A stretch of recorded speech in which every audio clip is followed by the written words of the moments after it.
The first thing Maya Cole noticed about Silver Mesa Ranch was the sound. Not the horses or the humming windmills or the cicadas tuning up for afternoon heat. Those came later. It was the creak of the front gate as her pickup rolled through, a weary groan that sounded exactly like a place that had given more than it had to spare and kept going anyway. Red Rock mesas held the horizon like bookends. The pastures spread wide and sun-bitten, dotted with cottonwoods and the moving punctuation of horses' ears over tall grass. The bunkhouse sat to the right of a white-fenced corral, its porch shaded by a tin roof and two stubborn hanging ferns. A hand-painted sign read, Silver Mesa, Rescue Board, Train in letters a little sun-faded, a little defiant. Maya parked, shoved her curls under a ball cap, and stepped out into honest heat. She stretched the stiffness of 11 hours of driving out of her shoulders and breathed in the scent of dust, alfalfa, and something sweet, molasses maybe. Her boots sank a thumb's width into powdered earth. She smiled. Whatever else this summer held, the ground felt right under her feet. Miss Cole? She turned. The man crossing the yard moved like work done right. No rush, no swagger, sure as a post sunk deep. He wore a sweat-darkened chambray shirt, jeans scarred by fence wire, and a hat whose brim had learned the shape of his hand. His eyes were the color of river stones. He stopped a polite distance away and tipped his hat. Cal Bennett, he said. Foreman. Grandot's finishing up a call. Said to fetch you. Maya offered her hand. Maya. Good to meet you. His shake was brief, warm, and uncomplicated. He glanced at the bed of her pickup. 2 trunks, a saddle wrapped in canvas, a bridle bag, a soft cooler for the road. Approval flickered over his face like a shadow of a smile. Travel light, he said.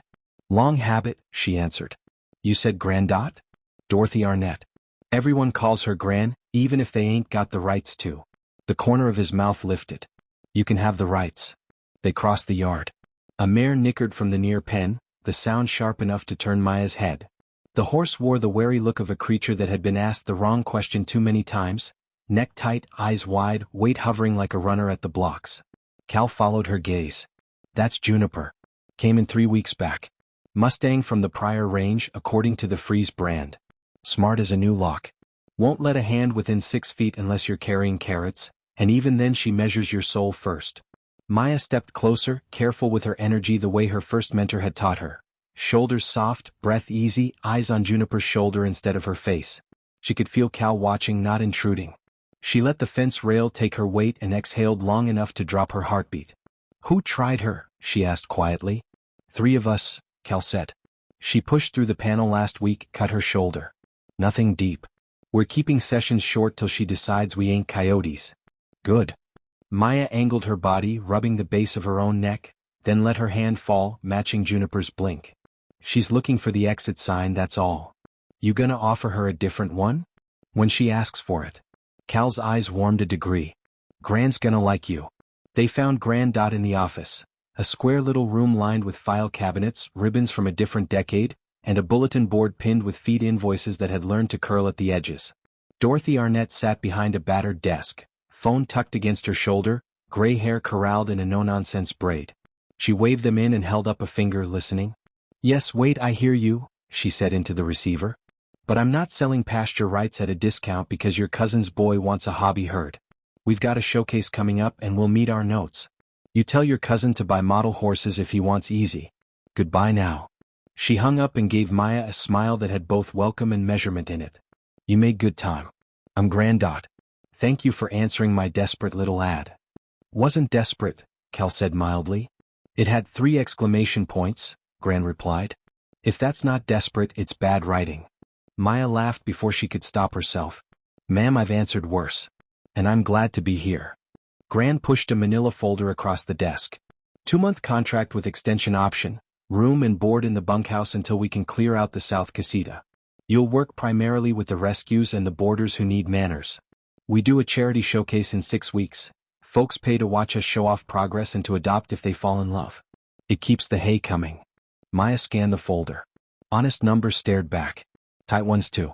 And if the showcase doesn't fill the gap? We get creative, Gran said. Or we sell something I don't want to. But we'll fill it. She leaned back.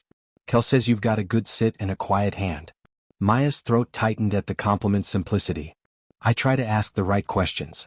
Good. Gran's smile sharpened. We got a mare out there who's tired of wrong ones. They walked back to the corral without more talk than the day needed. Cal unlatched the gate with a practiced flick and stood aside. You want the round pen or you happy working on the rail? Rail, Maya said. Less pressure to start. She touched the brim of her cap at him. Thanks, but I got it, and stepped inside with Juniper.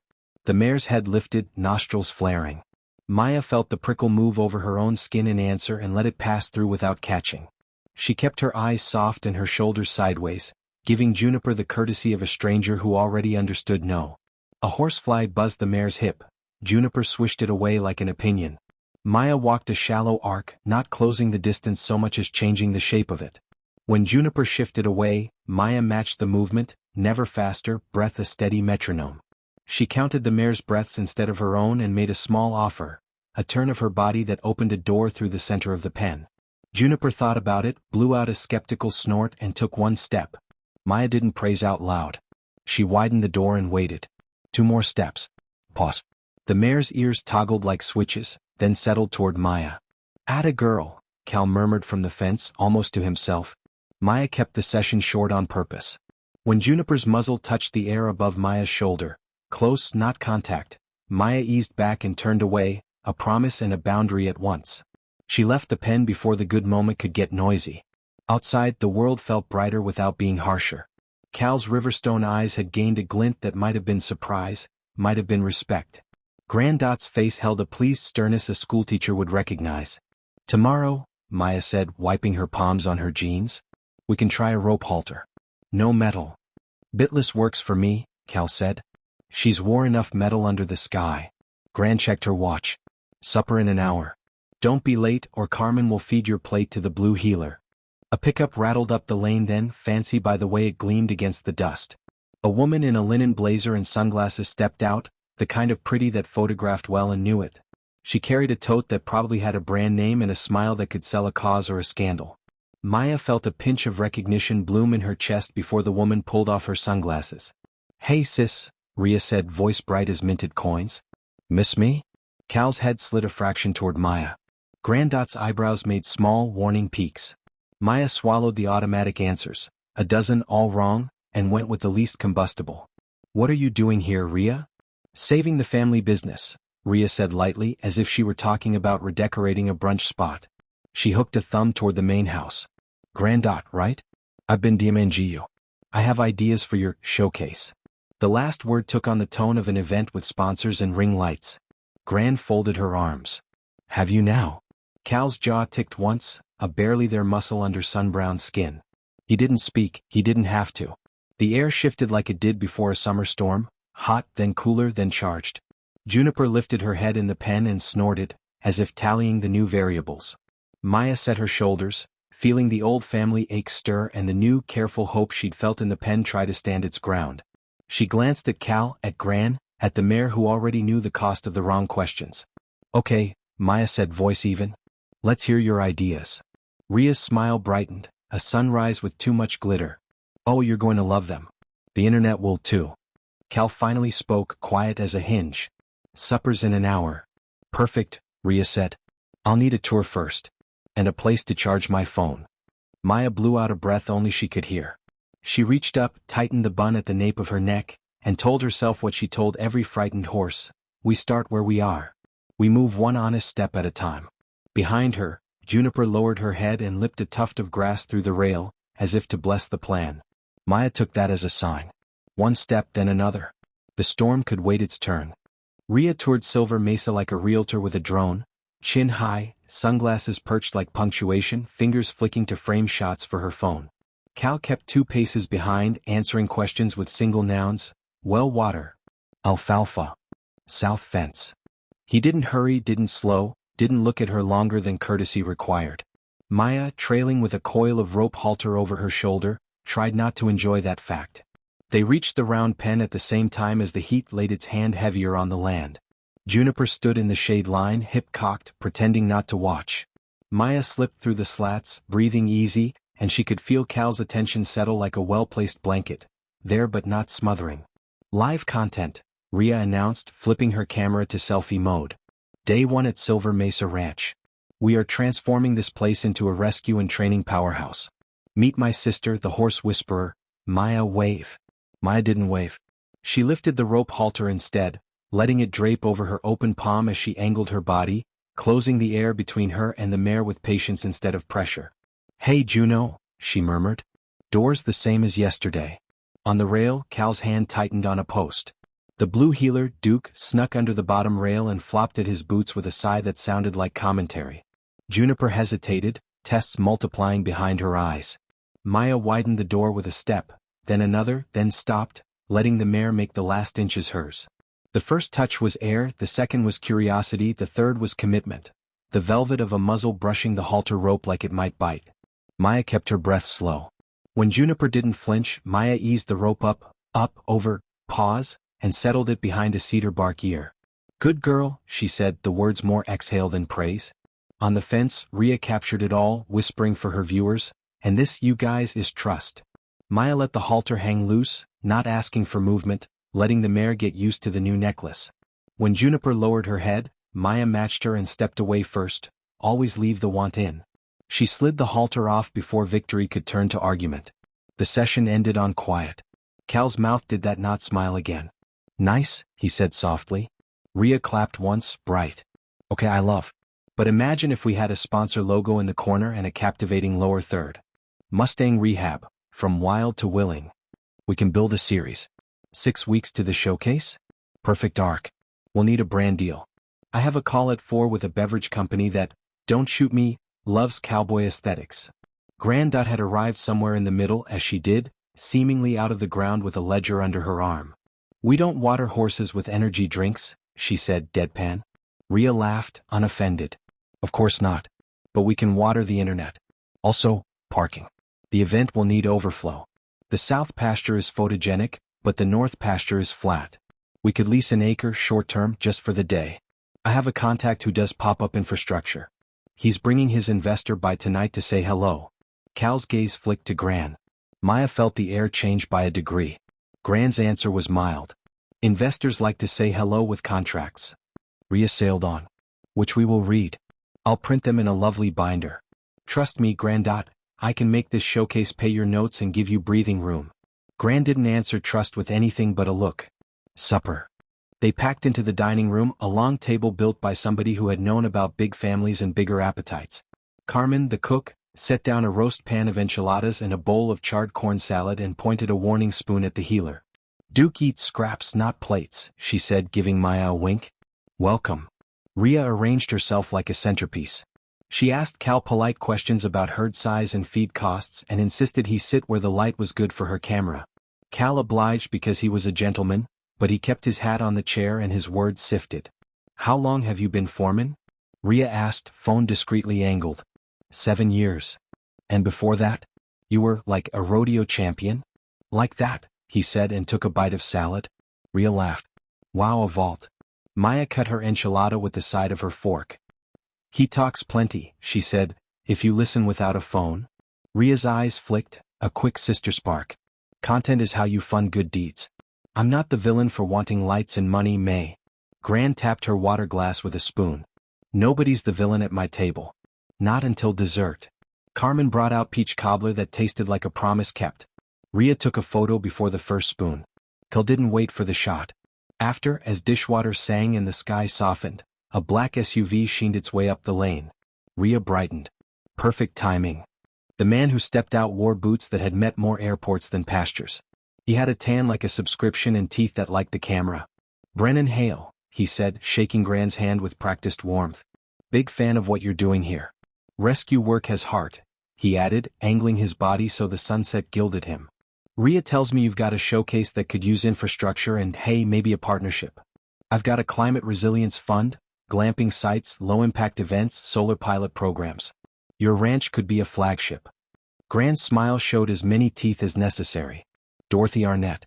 We've been a flagship of our own selves a long time." "Of course." Brennan pivoted to the pen where Juniper had moved back into shadow.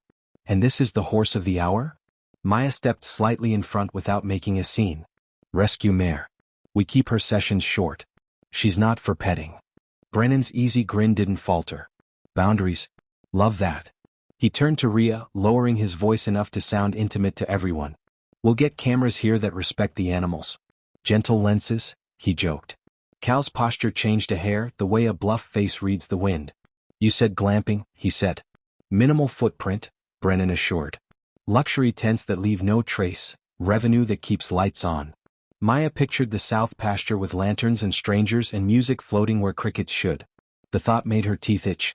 Horses don't care for crowds and breathing distance, she said. Neither do pregnant does. Brennan's smile widened. Which is why we steer the crowds where they belong. Honestly, the big play is the north boundary, flat, accessible, doesn't touch your sensitive zones. We'd lease a slice, you'd keep ownership, and I can get you in front of donors who love Mustangs. Gran glanced at Rhea. And he's here because? I pitched him, Rhea said, hands up like innocence. Because he's good at turning a single day into a season. Because you told me the bank called twice last week. Because I don't want you to sell cattle you shouldn't. Silence settled, respectful as a prayer. A meadowlark cheeped in the distance, small and foolishly brave. Gran nodded once as if to herself. We'll hear him, she said. Then we'll sleep. Contracts and terms and the price of a sunset, all in the morning. Brennan beamed. I love it. I've got one of my team coming by tomorrow to walk the space. Tuck Avery, best foreman I've got. He'll make sure we tread light. He tipped his head toward Cal like a man measuring another man's handshake. We'll get along. Cal didn't answer. He didn't have to. His eyes did a slow, thorough sweep of the pastures like a man counting what he was sworn to. We tread right, he said finally. After the SUV slid away, dusk turned the ranch into a place made of edges and outlines. Fireflies winked between the cottonwoods like ideas trying to get free. Rhea hugged her arms around herself and looked smaller for a second, a glimpse of the girl who had moved through 3 houses in 5 years, who had learned early that attention equals safety. She aimed that look at Maya. I'm trying, she said. I know I'm loud. But I'm trying to help. Maya felt the words land in the complicated place where love and irritation share a fence. I know, she said quietly. Just, don't make promises with land that isn't yours. Rhea's chin lifted. I made an introduction. The rest is you. Cal's boots scuffed once on the porch. 5 a.m. start, Maya, he said, voice neutral as weather. Juniper likes mornings. Maya nodded. I'll be there. Rhea slid her phone into her tote. And I'll be in the main house guest room. Grandot said yes. We can brainstorm the stream schedule after your dawn date. It's not a date, Maya said too fast. Cal's hat brim dipped, a private smile disappearing into shadow. Good night. They parted to their corners, the bunkhouse, the main house, the pens where horses made their own sleep bargains. In her small room, Maya sat on the narrow bed and rolled the rope halter between her hands, feeling the soft give of it and the rightness of its weight. She thought of Brennan Hale's smile and the word lease dressed up as lifeline. She thought of Rhea's bright plans and softer edges. She thought of Cal's quiet and how it made space instead of taking it. Outside, something rustled the grass. Duke woofed once and settled. Maya lay back, stared at the ceiling, and told herself the same thing she'd offered Juniper. Doors open, pressures low, choose true. Morning would ask clearer questions. She'd answer them one step at a time. The morning started like a promise. The land held the cool leftover from darkness, and the sky wore a pale blue that made everything look cleaner than it was. Maya beat the 5 a.m. bell by 10 minutes and found Cal already in the barn aisle, coffee steaming, hands wrapped around the mug like it was a small, obedient son. Morning, he said. Morning, she answered, feeling the word settle somewhere low and steady. Juniper watched from the round pen, ears pricked. The mare had slept. Maya could see it in the way her lower lip drooped and in the long, satisfied chew she gave a sprig of hay. Calm could be contagious if you didn't talk it to death. They started simple. Maya slipped the rope halter on with less ceremony than the day before. Juniper considered bolting, then decided running from good things was work. Maya didn't ask for feet or leads or tricks. She asked for breath. In and out, until the mare's head lowered another notch and her eyes softened. Doors open, Maya murmured, stepping away and letting Juniper choose again. Cal leaned on the rail. He had a way of being present that didn't set a horse's hackles up. Duke flopped at his boots and chased an imaginary rabbit with one sleep-twitching paw. Rhea up? Maya asked without looking over. Lights in the guest room at 4, Cal said. Either she's editing or ordering the sun around. Maya smiled despite herself and asked Juniper to yield her hindquarters with a thought and a turn of her shoulder. The mare hesitated, then swung like a gate that needed oil but remembered how. That's it, Maya breathed. That's the good door. Rhea appeared with a travel mug and a topknot, moving like she'd been born to briskness. This is excellent, you too. The early light is ridiculous. Okay, schedule. We do a pre-showcase miniseries, 5 episodes, 2 minutes each. From wild to willing, tested well in a poll. Cal, can we mic you? Your voice has that ranch NPR thing. Cal blinked. I have a thing? Congratulations, Maya said. You're a brand. Rhea grinned, unbothered by the tease. Noon, I'm interviewing a local rescue volunteer to humanize the mission. And Brennan wants to send his foreman to walk the north boundary this evening. Tuck Avery. Cal's attention sharpened a shade. We'll see how much walking gets done. By 9 the heat had sharpened. By noon the horizon started the slow bake that meant afternoon storms were cooking somewhere. Anvil-headed clouds built over the far mesas, huge and theatrical, as if the sky had hired an interior designer with a budget. Grandot squinted up and sniffed the air. Monsoon wants to make a liar out of the forecast, she said, which in Gran meant, tighten what needs tightening. At 3 the radio popped. North fence humming funny, came Jesse's voice from the south pasture, breathless. Looks like somebody's been leaning on it or coyotes found religion. You want me to check? I'll go, Cal said into the handset. He glanced at Maya. You feel like a drive? Maya did. Work that could be fixed with pliers and patience was comfort food for the nervous system. Let me grab a kit. Rhea lifted her phone. Can I ride along? I could do a reel on. No, Gran and Cal said together, different tones, same answer. Rhea opened her mouth, then closed it, reading the room for once. They took the ranch truck because it could be trusted to crawl and to keep crawling. The north boundary was a long, slow ribbon that ran parallel to an arroyo that looked tame when it was empty and demonic when it wasn't. The first raindrops hit the windshield like a testing committee. By the time they reached the staging gate, the test had turned into a decision. Maya hopped out into air that smelled like sage and electricity. She felt the tiny hairs along her forearms lift and told herself it was anticipation, not fear. Cal met her at the back and handed over a pair of fence pliers and a leather glove. You take the east tie-offs, he said. I'll check the corner post. They walked the line. Lightning stitched miles away, the kind that painted the world white for the fraction of a second and left it looking redrawn. The wire sang under their hands, whisper quiet but continuous. Here and there, insulators had loosened. A tie had been twisted backward, not the way hands learned from habit. It was probably nothing, old wire and weather. But Maya didn't like how tidy the backward twist was, or the shoe print near the post that didn't match Cal's boot or hers. The tread was a brand new waffle city-country mashup, the kind of boot you bought in a store that sold flannel to people who never split logs. Maya squatted, touched the edge of the print. The rain began to pepper the dust around it, blurring evidence into mud. See that? She called. Cal joined her, looking down, not saying anything until he had to. Huh. Jesse? Jesse wears Saul's slicker end pond stones, Cal said. He's needed new boots since May. This ain't him. Maya straightened. Tuck Avery? Could be a lot of folks, Cal said, but his jaw worked once. Let's get the line right before we get theories wrong. They were halfway through the roll of wire when the storm arrived like a dropped curtain. The sky went charcoal and the air turned hungry. Lightning hit somewhere too close. The sound followed like a physical shove. Cal scanned the arroyo and swore under his breath. Truck, he said, calm voice, urgent legs. Flash floods coming. They didn't run. They moved the way you move when a thing understands you're in a hurry and might decide to chase. By the time the first sheet of water slid down the arroyo's throat, they had the truck nose toward high ground. Cal drove up to the old line shack that sat on a knuckle of caliche the water couldn't quite reach. It was a square of history, 2 windows, a door that had learned to swell and sulk, a roof patched with tin and hope. They dove inside as the rain came in sideways. The shack smelled like creosote and dust and a faint echo of mice. Maya and Cal stood there, dripping, not touching, breathing hard and laughing once because sometimes the body mistakes fear for humor. Well, Maya said, pushing wet curls off her forehead. This is cozy. Cal shrugged off his wet overshirt and hung it on a nail. Storm will run hot and fast. Give it an hour. Water roared in the arroyo below, a beast chewing and spitting. The thunder rolled less often, but when it did, the shack complained and then accepted it. Maya crossed to a shelf and found a wool blanket folded neat as a church bulletin. She shook it out and offered half. Truce. He accepted, eyes flicking to hers, then away.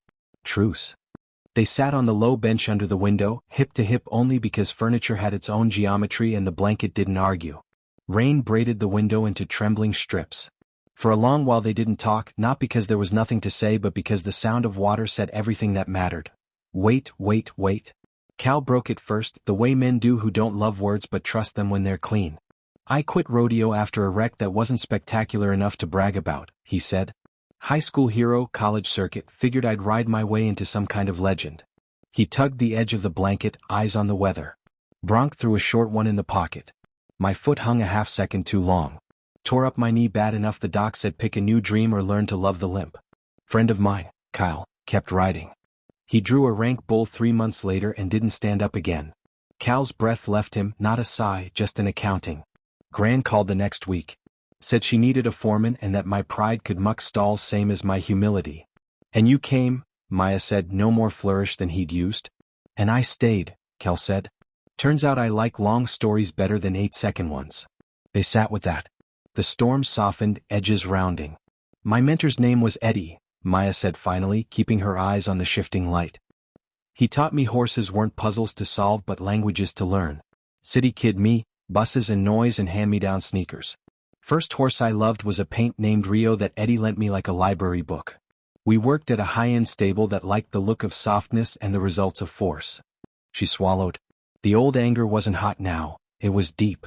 New head trainer came in with medals and opinions. He shoved a bit into a fearful mouth because fear looks like disobedience if your ego needs it to. Rio flipped over, scared and trying to get away from the pain. Broke his withers. Her hands were still on the blanket but they felt like fists. Eddie quit that day. I left a week later. We took what we could and started over where we could afford it. Eddie died 3 years after, quiet, in a lawn chair at a county fair, watching a girl ride bareback. Cal didn't say sorry because sorry was a word that sometimes made grief feel obligated to respond. He let the space tell Eddie he'd been heard. You kept the work. Couldn't not, Maya said. I thought I was leaving horses once, going to be a physical therapist for humans. Turns out I like patients who don't lie about pain. A branch or something like one knocked the shack wall, and both of them flinched in perfect, mortifying symmetry, then laughed, released from the spell for a second. The laughter made the air warmer. The blanket softer. People lie because they think it keeps them, Cal said after a while. Horses just leave. Or stay and go inside their heads, Maya said, and they both knew the conversation had jumped fences without permission.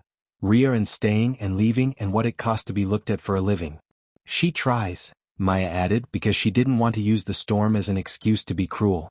It just comes out sideways. Sideways can knock a gate down same as straight on, Cal said, but not unkind. We'll set some bracing posts. Maya glanced over at him. His hair had curled where the brim didn't flatten it. A bead of water clung ridiculous and beautiful to the edge of his throat. She looked away fast, told herself a joke about ranch NPR voices, and felt the joke do nothing. We should talk about lines, she said, and her voice was steadier than her pulse. If this is going to work. Cal followed the logic over whatever else might have been in the room. We're a team till showcase is done, he said slowly, like he was making the words by hand. We make choices that keep the horses safest and the ranch solvent. We don't pick fights we don't have to. And we don't, he searched for a term that wasn't corny and also didn't lie. We don't make promises we can't keep when the lights come back on. Agreed, Maya said, relief and disappointment shaking hands. Professional. Doors open, pressure's low. You have to laugh. That your motto? Today it is. The rain eased into steady, small drops, the arroyos roared downshifting to a hard-running creek. Light found its way through the window like a traveler who'd driven all night and remembered the address. Cal stood, tested the door and stuck his head out. The sky was two-toned, steel to the west, silver to the east. Give it 20 and we can make the truck without floating it, he said. You see anything else on the line? Besides the boot track? 2 ties backward, Maya said. Could be nothing. Could be somebody who learned off a YouTube video. Could be somebody who wants us to look like we don't know our own fence, Cal said slow. Brennan's foreman? Could be a lot of folks, Cal repeated because repetition sometimes was a way to keep blood pressure legal. We'll tighten everything before they come walking. They waited the last few minutes with the comfort of people who had agreed to something that would save them trouble, even if it cost them a little ache in the meantime. When they stepped out, the world smelled like green that had survived, like wet dust turning to memory.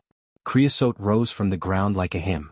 They eased the truck down, low gear and patience, tires staying just out of the arroyo's reach. On the far side, the fence line waited, humbled and stubborn. They worked until their hands went soft and wrinkled inside the gloves. They left the corner post straighter than they'd found it. By the time they rolled back into the yard, the sun had broken the cloud deck into coins scattered over the fields. Rhea ran down the porch steps, relief writ loud enough to read from the gate. "Are you okay?" she said then before they could answer. "I got worried when the bars dropped. I was going to drive out but Gran said the Arroyo would, well, she said I'd be an idiot. Which is fair." "We're fine," Maya said climbing down. "Fence is cleaner than it was." Arroyo had a tantrum. Rhea looked at Cal, and the look wasn't the glossy one she aimed at her phone. It was the kid look, the one from the days their mother dragged them across county lines and school districts. "I'm glad," she said quiet, surprising herself. Cal tipped his hat, not hiding the warmth this time. "Appreciate the sentiment." Brennan's SUV slid in at that elegant angle that said he thought angles were his idea. He stepped out in a rain jacket that looked like it had never been asked to do its job. "Heard you two got a little weather?" he called, bleached teeth on high. "I brought Tuck. He'll do a quick walk with you, Cal. Make sure we're not stepping on toes." A second door opened, and a man climbed out who looked like he'd been born with a clipboard in one hand and a tape measure in the other. He wore those new waffle boots. Maya felt the memory of the boot print blip and sharpen behind her eyes. "Tuck Avery," he said, thrusting a hand at Cal. His palm was dry, his grip competent. "We won't do anything you don't sign off on." "Good start," Cal said, eyes dropping just for a breath to the man's boot tread. Tuck grinned, friendly as a Labrador retriever. "Weather gave you a show out there?" "Enough," Maya said. "Arroyo earned its name." "Love the drama," Brennan said. "Makes for good content." Gran's voice cut through the yard smooth as a knife. "Dinner," she said. "And after we eat we'll talk terms. Rhea, you can film me saying the word no in 5 different languages if it helps with your engagement." Rhea laughed. Brennan looked like someone had told him a joke he didn't get. Tuck chewed gum and glanced toward the fences like a man cataloging assets.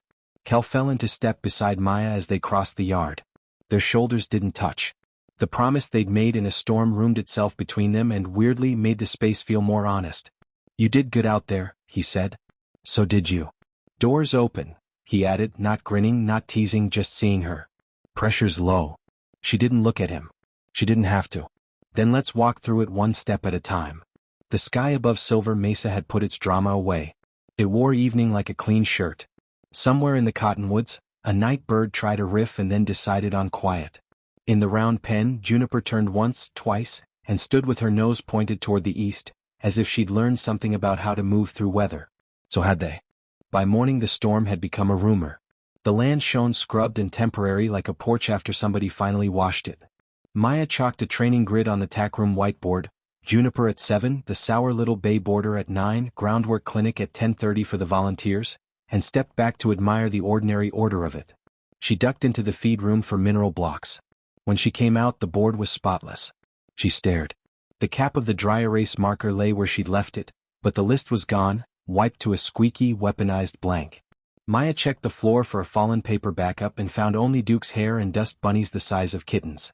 Cal appeared in the doorway with a length of baling twine looped over his fingers. "You change your mind about the clinic?" Maya pointed at the whiteboard. "I didn't change anything." He studied the gleam. His eyes cut to the tiny smear of ink in the corner, a smear running upward, not down. "Somebody wiped it with a sleeve, not a rag," he said. "Tall sleeve." Rhea breezed in with her laptop like a teacher late to her own class. "Hey, there you are. I moved the schedule into the cloud," she announced, tapping the screen. "I took a picture and then typed it up in a doc so we can share with volunteers. Also, the times were a little clunky, so I optimized them to align with peak viewer windows, don't glare, and to give Brennan's camera team clean beats." Maya's jaw set and released. "Tell me before you erase my plan next time." "I didn't erase." "Oh." Rhea registered the board, blank as a confession. "I just took a picture and left. Someone else must have wiped it." She shifted, bristling at the accusation she heard even if Maya hadn't said it. "Check my camera roll if you want. Timestamps 5 minutes ago." Cal slid his phone from his pocket like a peace offering. "Send the doc to everybody. Then we all know what door we're walking through."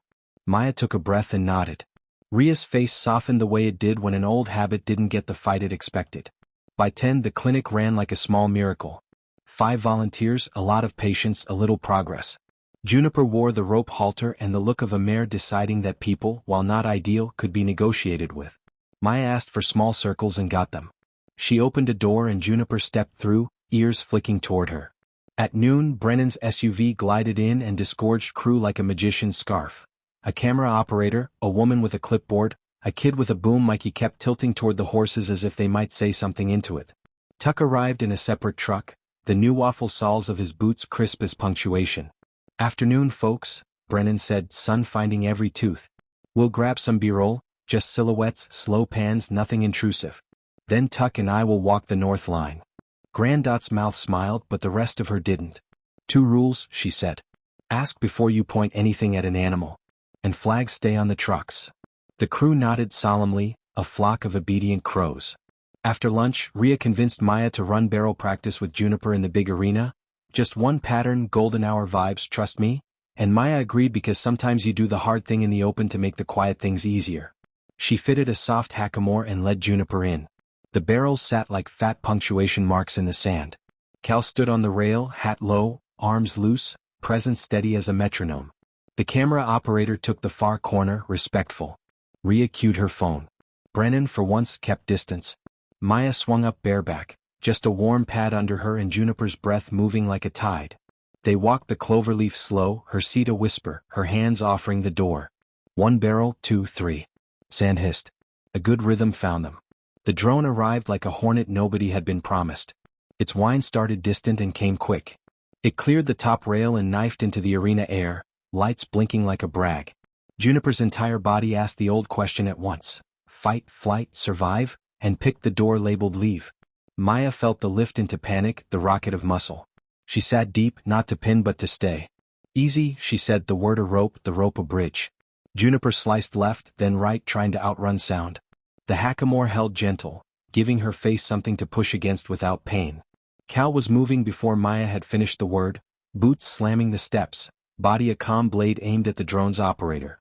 "Kill it," he barked, voice edged like lightning. The drone dipped as someone fumbled the controls. It clipped a barrel, slewed, and sawed the air in a wobbling diagonal toward the exit gap. Juniper's back foot landed half on the base of a barrel and slid. The world tilted. Maya's hip kissed air, then sand. She rolled like training and luck had built into her bones and came up on her knees, hands already reaching for the lead rope. Juniper, bless, brave creature, didn't run through the fence. She checked herself, shook like a thunder sheet, and danced sideways until the drone at last whined into silence on the far side of the rail. Cal was at Maya's elbow in 3 strides, his hand stopping inches from her shoulder and hovering there, ready, not claiming. "You all right?" "I'm fine," she said, breath doing arithmetic. "Juno?" They turned together. The mare held her hind leg funny, toe barely touching, the fetlock already puffing like a bad idea. Maya was on her, voice low and stupid soft the way love makes us. Hey, okay. You're okay. We're okay." She touched the swelling with 2 fingers. "Warm. Ugly. Not catastrophic." "Ice," she said, and Cal was gone and back, a bag already in his hands like he'd bullied it out of physics. Brennan slid under the rail with too sincere concern. "Oh man. Was that my?" The drone was supposed to be outside the rail. "I told him outside the rail." He shot a glare toward the camera kid who was pale and shaking. "Tuck, get." "Stop," Gran said, arriving like a gavel. "Nobody gets anything but quiet. We'll doctor the horse. Then we'll talk about toys." Rhea's face had gone paper white under the gloss. She held her phone uselessly, guilt and fury wrestling behind her eyes. "I didn't call the drone," she whispered as if confessing to Maya alone. "I swear. I didn't even know Brennan had one in the truck today. I would have told you." Maya pressed the ice against flesh that didn't deserve the day's lesson. "We'll figure it out," she said, because the mare needed calm more than she needed a fight. They wrapped the fetlock, walked Juniper until she could set the foot without cussing, and settled her in a stall with a hay net and the kind of silence horses can breathe. The vet came and left, a cool woman with efficient hands and good news. A sprain, not a tear, days, not months, rest and cold and time. After the barn quieted, Kel found Maya on the porch steps, her jeans damp to the knee, her palms smelling like liniment and apology. He sat beside her, 1 tread lower, the way you sit with a person you want to give height back to. "You did right," he said. "The way you let her find the ground again." Maya shoved a curl behind her ear and stared at the yard like it owed her a confession. "Somebody launched a drone into my arena." "Somebody did," he agreed. She told him about the whiteboard. About the erased plan. About the feeling of being nudged toward the edge of a cliff she hadn't agreed to stand on. Cal rubbed a thumb over his jaw, considering. Found something after, he said and opened his palm. A small black sticker lay there, glossy, the size of a thumbnail. In white letters, Halo Ventures Media with a stylized wing. Stuck to the barrel base the drone hit. Looks like it peeled off a battery. Halo is Brennan's content arm, Maya said flatly. Could be a coincidence, Cal offered, because fairness was a kind of religion for him. Could be that your flood boots matched the print at the fence, Maya shot back, sharper than she meant. He took the hit and didn't throw it back. We'll ask, he said. Plain. They did after supper. Brennan's face arranged itself into an apology so practiced it squeaked. That sticker could have been from anything, he said. We've used a dozen suppliers. And, full transparency, I did talk to Jax. He pointed his chin at the camera kid, about sending the drone up but only outside the rail. The wind took it. I'd never risk an animal. We'll cover any vet bills. We'll send flowers to the horse if you want a card for your social. Grand stare could have salted ice. We don't take flowers for injuries we didn't invite, she said. We take accountability. And we shut the gate on toys until I say otherwise. Brennan lifted his hands, caught between mollified and offended. Of course. Tuck. He looked for backup. Tuck chewed his gum and didn't meet Cal's eyes. We can do lots without flying blades, he said easily. Ground cams. Time-lapse. No worries.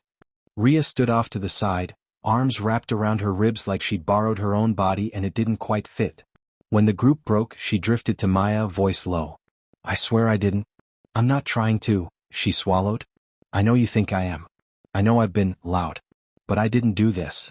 Maya believed and didn't, both at once, a stone and a feather in the same hand. Then help me keep the gates shut, she said. Even when the angles are pretty. Rhea nodded, eyes bright. Okay.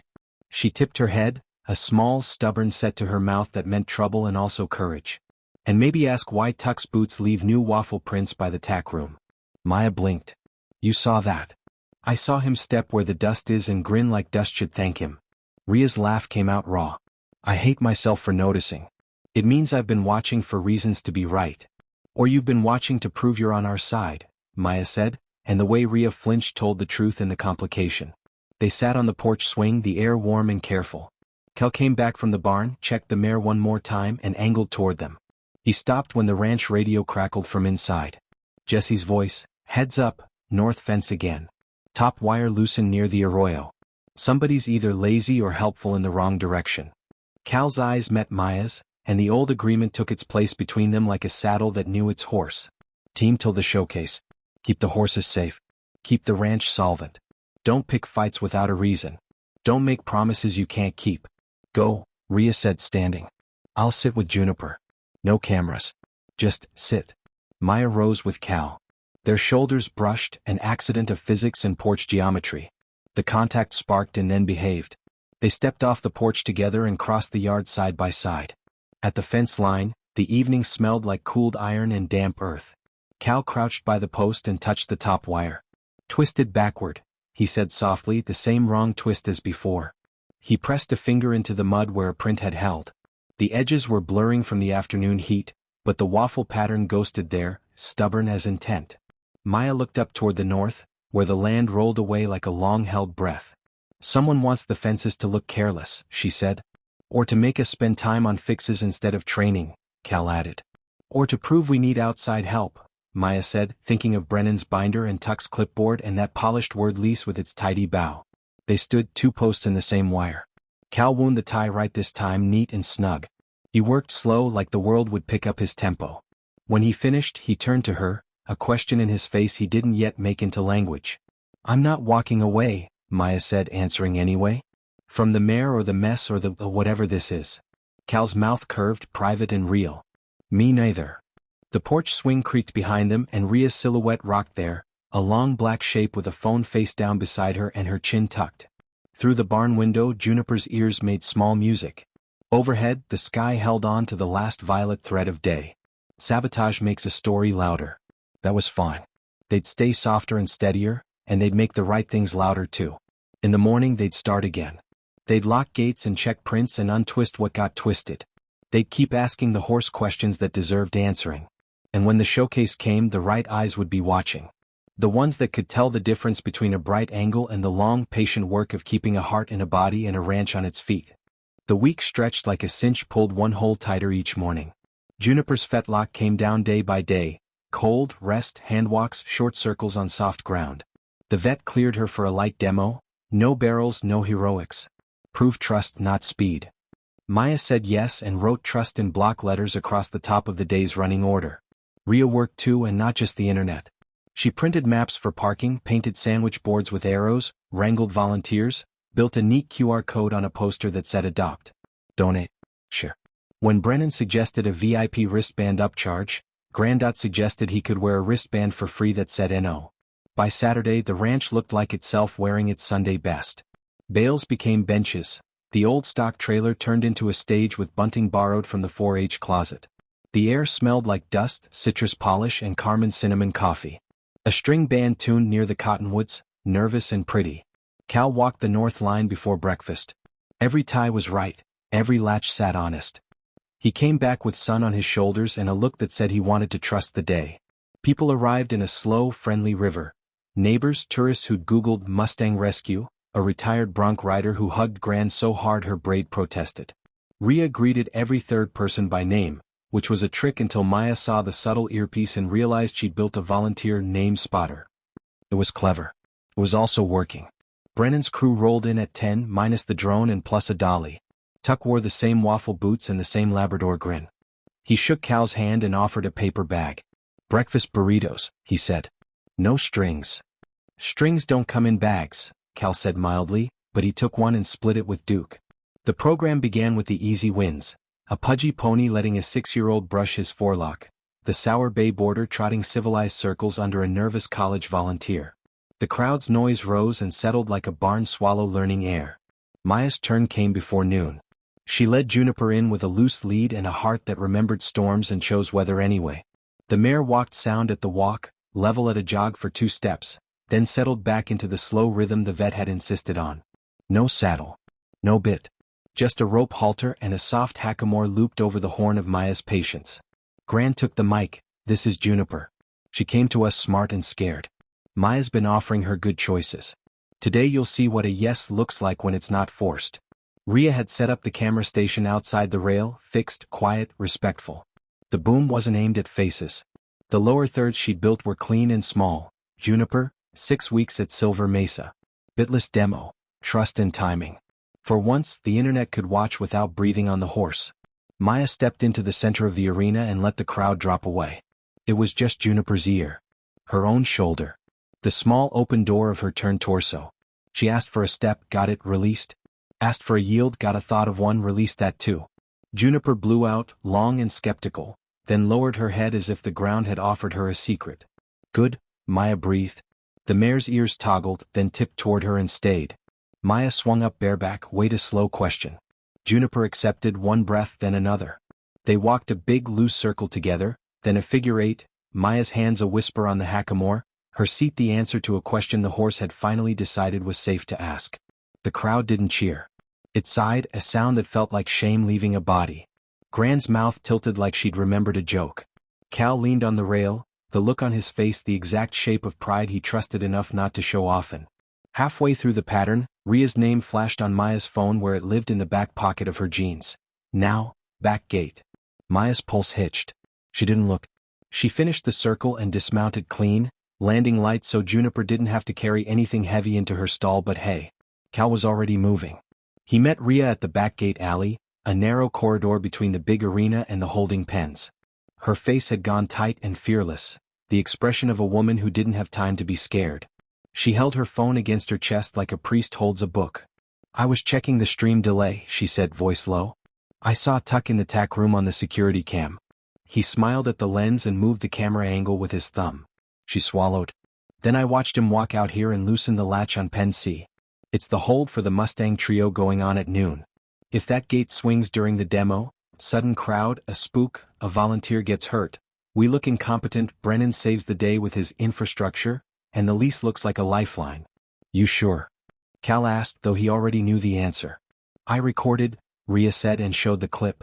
Tuck, in crisp boots, glancing up at the tiny dome camera like a man winking at a mirror. his fingers on the heavy spring latch. 2 twists backward, neat as a signature. Cal's jaw set once, a nail driven true. "You tell Gran?" "I texted her. She said, and I quote, 'We handle it clean.'" Rhea's eyes flicked toward the arena, where Brennan stood beside the stage chatting up a city councilwoman, his palms open and generous as a Sunday school painting. "Clean how?" "Like this," Cal said and walked straight for Tuck. He didn't raise his voice. He didn't lay a hand. He simply placed himself exactly where another man would have to look at him and said, "Gate." "Now." Tuck blinked. "Pardon?" "Gate C, walk with me." Cal turned and didn't check if he was followed. He was. At the pen, Cal bent and closed the latch right, then held it up so Tuck could see what right looked like. "You twist this backward again," he said conversationally, "and you'll be driving to the ER with your own thumb in a coffee cup." Tuck laughed, then saw Cal didn't. "I didn't touch your," he began smooth, and Rhea stepped forward, phone up, thumb poised. "Hey Internet," she said calmly, and her voice threaded through the PA because Gran had decided the stream would live across the main speakers for accessibility. "We're doing a little behind-the-scenes transparency at Silver Mesa. This is Tuck Avery from Halo Ventures. He's here to tread light. Watch his hands earlier today on Pen C." The security clip filled the Jumbotron Rhea had rented from a high school booster club for donor names. The crowd turned like one animal. Brennan's smile froze, then recalibrated. Gran appeared beside him as if she'd always been there. Tuck went very still in the way men do when their brain considers running later. "That could be any." "Same boots," Rhea said, tilting the camera to his soles. "Waffle pattern. Crisp. Same thumbs." Brennan stepped forward, palms up, voice velvet. "What we have here is obviously a misunderstanding." Tuck was checking a latch that already looked backward, Cal said. Gran took the mic from Rhea, her braid a line of punctuation down her back. "Folks," she said, unhurried. "You came for horses and truth. Here's some. We've had a rash of small wrongs the last few days. A drone where it wasn't invited." She nodded to the barrel with its peeled halo sticker now taped to the side like evidence. "Twisted ties on our north line. A rubbed-out training board. We got evidence pointing one direction and we got a choice. Make it loud or set it right. Today we'll do both. We'll ask that Halo Ventures and its representatives leave this property. We'll keep our gates shut. We'll finish our showcase with the folk who came to help without sticking their hands where they don't belong." Silence held for a breath. Then the retired bronc rider in the third row clapped once, a sharp sound, the kind that starts a stampede. The crowd rose after him, not shouting, not frothing. A standing, steady sound that said, "We see." Brennan tried a smile that belonged in a different county. "Dorothy," he said sotto, "you're burning a bridge you'll wish you had." Gran tipped her head. "Son, this ranch is older than your bridge company. You're excused." Security, which at Silver Mesa meant 3 ranch hands and Chris from the feed store, escorted Tuck and the crew to their trucks. Rhea kept filming, not gloating, not editorializing, just a running record that would matter if anyone later tried to repaint the facts. The band, bless them, picked a warm, brave tune. The day stitched itself out of its own rip. Maya took a breath like a woman surfacing and looked at Cal. He looked back. Their faces did a small conversation their mouths didn't need to join. "Can Juniper handle one more minute?" Gran asked, mic off, eyes on Maya's face more than the plan. "Slow and straight," Maya said. "No circles. And on a yes." They walked back in exactly like they'd left, together, unhurried, tuned to each other. Maya swung up and asked Juniper for 5 steps. 1, 2, 3, 4, 5. She stopped. She scratched the mare's withers. She slid down. She bowed to the crowd not as a showman but as a person who'd been given a lot and wanted to say thanks without crying in public. Then she did one more thing. She slipped the hackamore free and stood with Juniper inside the loop of the rope, nothing on the mare's face but air and history. She lifted her hand and moved it a breath to the right. Juniper followed, soft as a turned page. Together they walked to the rail and back, a tiny figure 8 that didn't belong to any competition but meant everything to anyone who's ever tried to earn trust from a living thing that had reasons not to give it. The crowd didn't whoop. It breathed again, and then the breathing became giving.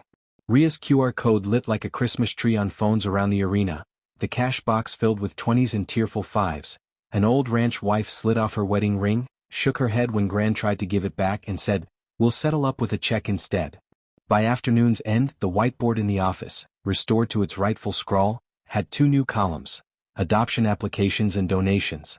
The numbers beside them looked like something you could sleep on. Rhea sat on the porch steps, knees up, phone forgotten in her lap. I didn't mean to go nuclear, she said when Maya dropped beside her. I just couldn't let them make us the chaos. Maya nudged her shoulder, a concession and a thank you in one. You did right, she said. On camera and off. Rhea sniffed. I still erased your board. Next time ask, Maya said. We'll make a cloud doc together. Rhea laughed, wet and hopeful. Deal. Cal came up the steps, hat in his hands like a man coming into a church. He looked at Rhea. Good work. She blinked like praise was a dialect she only half understood. Thanks, she said, small and then bigger, thanks. Grandad stepped onto the porch, ledger hugged to her ribs. We made the notes, she said. And a month's hay. And a little for the vet fund besides. Her eyes shone in a way she'd deny. I suppose we'll keep our gates and our pride. The sun angled down toward the cottonwoods and turned the arena sand into sugar. The band played one last tune. People drifted toward their cars with dust on their ankles and something kind settled in their bones. On the far side of the corrals, Maya checked Juniper one more time. The mare blinked slow, ate hay like a thing solved for the day, and rested her sore foot like a woman who knew when to quit. Maya stroked her neck and said what she'd been saying since the first door. Thank you.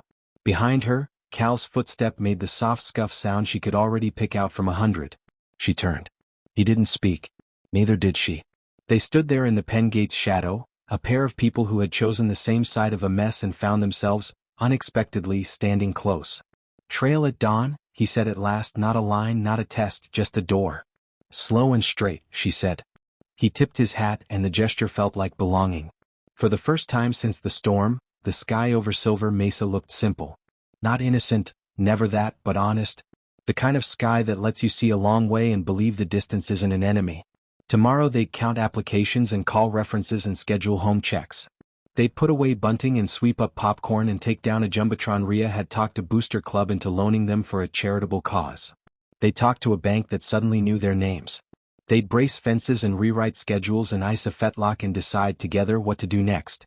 Tonight, they would sit and breathe, and let a day that might have broken them settle into a story they got to finish themselves.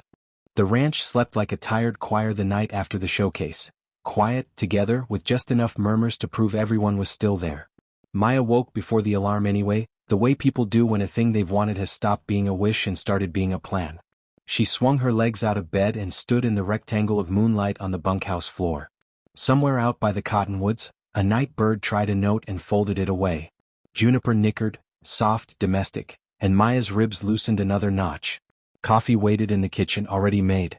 A post-it leaned against the mug. For your hands, not your nerves. See? She smiled at the counter like it had told a joke and poured, the steam warm on her face. When she turned, Rhea stood in the doorway in a hoodie and Grand's old wool socks, hair in a knot that had lost the argument with sleep. I didn't mean to scare you, Rhea said. Or the coffee. You didn't, Maya said and meant it. Rhea crossed to the table, fiddled with the corner of the post-it, and finally set her hands flat. I uploaded the transparency clip, she said, not performing it for once. Gran watched it first. We cut the sound when folks' faces were in frame, kept it about latches and thumbs, not embarrassments. She swallowed. I scheduled it for 9. Slow morning. No, watch till the end. No emojis. Just facts. Good, Maya said. She wanted to say I'm proud of you, but the words tasted dangerous in her mouth, like praise might make the ground slide. She tried anyway. You did right yesterday. Better than right. Rhea's laugh came out as a choke. I hate how much I needed to hear that from you, she said, eyes shiny and unashamed. I hate how much I've been trying to make the world clap for me so I wouldn't have to ask you to. Maya set the mug down and pulled out the chair beside her. They sat with their knees touching like girls in a kitchen they both remembered from different angles. I've been angry at you for a long time, Maya said, not making it a fight, making it a map. Angry you were good at being seen when I was good at seeing. Angry you didn't learn the names of things before you sold them. Angry you got what I didn't have words for. Rhea nodded, eyes on her own hands. I was angry you got to be certain, she said. Sure in your body. Sure in what mattered. I learned to be loud because quiet didn't get fed where we were. She smiled small. And I wanted Cal to look at me like he looks at a fence line. Like it's worth keeping. Maya's spine stiffened and then unclenched, because honesty had to run both ways or it wasn't good for anything. He looks at you like a person who did something brave, she said. And at me like I'm a job he wants to do forever. Rhea laughed real. Gross. Romantic. I hate you. She swiped her cheeks with her sleeve and leaned back. Boundaries? Boundaries, Maya echoed. You don't erase my board. You ask before you film. You don't make deals with land that isn't yours to sell. Deal, Rhea said. And you don't assume I'm the chaos just because I'm carrying a ring light. Deal, Maya said. And we tell each other when jealousy tries to borrow our mouths. Rhea blew out a breath that made a stray curl jump. Deal. She stood, circled the table, and hugged Maya the way you hug a sister you finally decided to keep. Arms tight, chin on shoulder, no apology for the history in it. Go ride your dawn, she murmured. I promised Juniper I'd do her cold wrap at 8.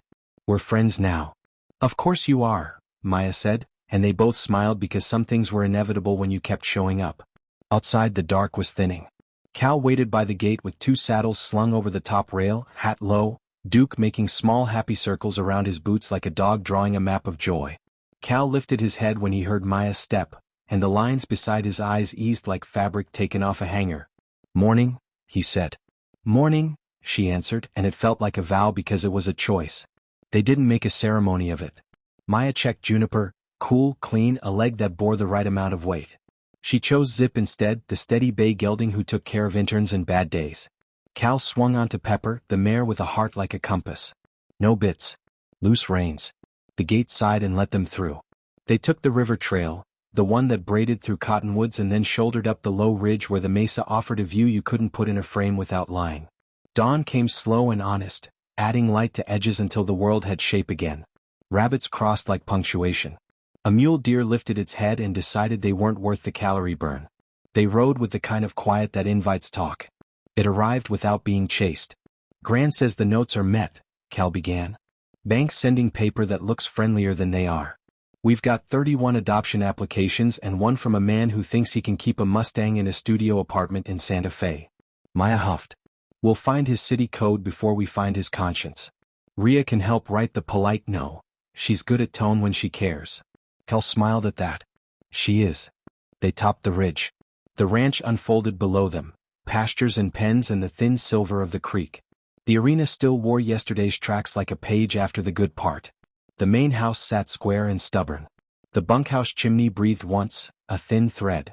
Cal let Pepper stand and blow. You staying past 2 months? He asked, the words simple enough to hide how much they mattered. Maya looked at the land like it could answer for her and then didn't pretend. If there's a program to build, she said. Not just to train what comes in but to bring horses and people to the middle on purpose. Clinics for veterans and kids who got told they were too much or not enough. A Mustang gentling fellowship for the hands who want to learn the patient way. A pipeline for adoptions that aren't just impulse rescues. Cal's mouth did that small shape it only made for joy. Gran said if you wanted the South Casita, she'd get the wasps evicted and the water heater to repent. She offered me a raise I didn't ask for because she knows I won't take it and she wants the satisfaction of making me. And you? Maya asked, knowing but wanting the say of it. I like long stories, he said, eyes on the line where the sun softened the mesa's edge. And I like the way yours reads on this land. Maya's throat tried to do something foolish and she let it. Okay, she said softly. Then we build a program. Doors open. Pressures, reasonable. He laughed. Reasonable pressure. That's practically romance around here. They started down the far side, hooves crunching the caliche, the world warming. Halfway to the river bend, a small band of Mustangs ghosted across the low pasture, gray and copper and a foal the color of a penny. They moved like weather that belonged to itself. Pepper flicked an ear. Zip watched and sighed, a horse understanding a thing and choosing not to chase it. Look at that, Maya breathed. Cal tipped his hat without thinking, a salute that didn't belong to him and didn't pretend to. Reason we do it, he said. They reached the cottonwoods just as the sun threw light through leaves and made coins out of everything. Cal slid down and looped Pepper's rein. Maya stayed mounted a second longer, feeling the morning through Zip's back, then swung off. They stood by the river because that's where people do the brave small things and call them ordinary. Cal looked at her. The steady look that had felt like a fence line back at the start and now felt like a road. Maya, he said, and her name sounded like a place. Yes, she said, because agreeing to your own life is part of making it. I'm not quick, he said, the corners of his mouth warm. You've met me. I'm slow as spring in a cold year. But when I move, I mean it. I meant the storm. I meant the gate. I mean this. She didn't ask him to clarify, didn't make him trade tenderness for exposition. She stepped close, one breath, then another, and he leaned in and kissed her like you do when you've been rehearsing patience. Gentle, certain, anchored in daylight. It wasn't a fireworks kiss. It wasn't supposed to be. It felt like checking every latch and then opening the door you've been building together and saying come in. When they separated, the river behaved like it hadn't noticed because water has its own business. Duke, who had trotted down behind them without ceremony, shook his collar right on the beat for comic timing. Maya laughed and pressed her forehead to Cal's shoulder for one shameless second. "We'll keep it simple," she said, stepping back, both of them straightening the way people do when they've told the truth and still have chores. "Work first. Love next. Not because one matters more than the other, but because we know who's watching." "Gran and Juniper?" he asked. "And a whole lot of kids who need to see gentleness win," she said. He nodded. "We can do that." They rode back in with the sun full on their backs, the kind of light that makes the day honest about its heat. The yard was already waking. Carmen stood on the porch with a pan of cinnamon rolls like the Lutheran church had annexed the kitchen. Gran came out with her ledger and a grin she tried to hide behind a cough. Jesse waved a stack of adoption forms like a man at an auction. Rhea stood by the barn with her hair tamed and her phone in her pocket, not her hand. She raised both arms when she saw them and then dropped them, like she'd practiced not interrupting a moment and managed it. "Bank called," Gran announced when they swung down. They said the word congratulations in the first sentence and relationship in the third. "I told him we've had one with this land longer than they've had a lobby." She flipped the ledger open and tapped a column. "You two fix fence after breakfast. Then we'll carve the program budget with a butter knife and see what it thinks." "Yes, ma'am," Cal said, and it wasn't obedience so much as agreement with the laws of good living. Rhea bumped Maya's shoulder as they led the horses in. "Your transparency video has 1,000 shares and 0 pitchforks," she said, Sato. "Someone from a Mustang nonprofit met. They want to talk fellowship grants. Also I got a DM from, Don't Laugh, Jesse's cousin. She runs corporate retreats. She wants to bring teams out to learn trust and timing. I told her we don't do trust with flip charts." She said good. Maya allowed herself a grin and a tiny mean pleasure at Brennan's likely morning. "You did that," she said. "We did that," Rhea corrected, then jerked her chin toward the yard where Jesse himself was failing at pretending not to look at her. "And maybe I'll try a long story of my own." "Slow and straight," Maya said, the blessing in the boundary. "Doors open," Rhea returned, and they laughed like sisters on the same side of something. After breakfast, Cal and Maya hauled new posts to the north line. The ground gave, then resisted, then accepted, the way land does when it knows you're not going anywhere. They worked in rhythm without talking about the rhythm. Sweat ran. Satisfaction kept pace. By afternoon, the first adopter arrived for a meet and greet, an older woman in good boots who cried when a plain brown gelding put his head in her chest and sighed like a prayer answered. Rhea filmed hands and halters, not faces. Gran signed papers with the precision of someone who'd learned to read the fine print before she had bifocals. Carmen fed anyone who fell within reach of her spoon. Toward evening, Maya walked to Juniper's stall and found the mare dozing, weight on both hind feet, breathing like she trusted the weather. Maya rested her forearms on the half door and let the quiet do its work. Cal's shadow joined hers and fit beside it without pushing. "Tomorrow," he said. "We start a schedule that looks like a life." She nodded. "Clinics on Wednesdays. Open pen on Saturdays, limited numbers, quiet rules. Fellowship application by the end of the month. Rhea owns the map and the QR codes, not the barn. And we own the gates," he said. "And the story," she added.